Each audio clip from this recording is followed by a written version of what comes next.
ലഹരിയിൽ താളം തെറ്റുന്ന യുവതിയെ ജീവിതത്തിന്റെ നല്ല വഴിയിലേക്ക് വീണ്ടെടുക്കാൻ ഒരു നാട് കൈകോർത്തു. അഴീക്കോട്, നല്ലളം, അരീക്കാടാണ് റെസിഡന്റ് അസോസിയേഷനുകൾ സംയുക്തമായി ലഹരിക്കെതിരെ സംഗമം സംഘടിപ്പിച്ചത്. Kozhikode mayor doctor M Beena Philip ഉദ്ഘാടനം ചെയ്തു.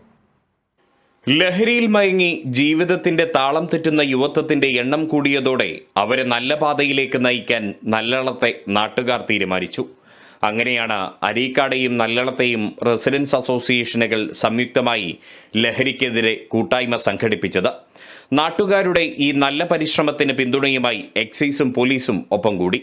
നല്ലളം ബസാറിൽ നിന്നും അരീക്കാട് അങ്ങാടിയിലേക്ക് നടന്ന ലഹരി വിരുദ്ധ റാലിയോടെയായിരുന്നു പരിപാടിയുടെ തുടക്കം.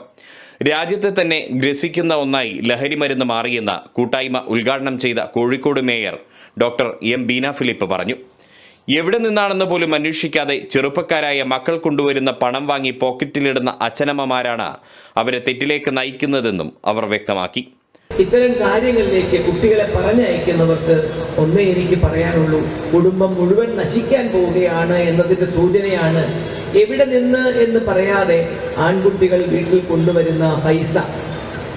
കോഴി വൈകുന്നേരം വീട്ടിൽ കയറിയോ നോക്കും, ആടുണ്ടെങ്കിൽ ആട് വൈകുന്നേരം കൂട്ടിൽ കയറിയോ നോക്കും, മക്കളുണ്ടെങ്കിൽ സന്ധ്യാനേരത്ത് വീട്ടിൽ കയറിയോ എന്ന് നോക്കാതെ അച്ഛനും അമ്മയും ഇവിടെ ഇരിക്കുന്നുണ്ടെങ്കിൽ നിങ്ങളാണ് ചെറുപ്പക്കാരായ കുട്ടികളെ ഇതിലേക്ക് തള്ളിവിടുന്നതെന്ന് എനിക്ക് കൃത്യമായിട്ട് പറയേണ്ടി വരും.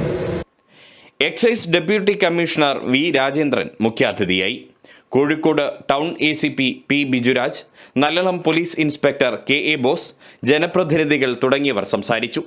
സ്ത്രീകൾ ഉൾപ്പെടെ നിരവധി പേരാണ് ലഹരി വിരുദ്ധ കൂട്ടായ്മയിൽ പങ്കാളികളായത്.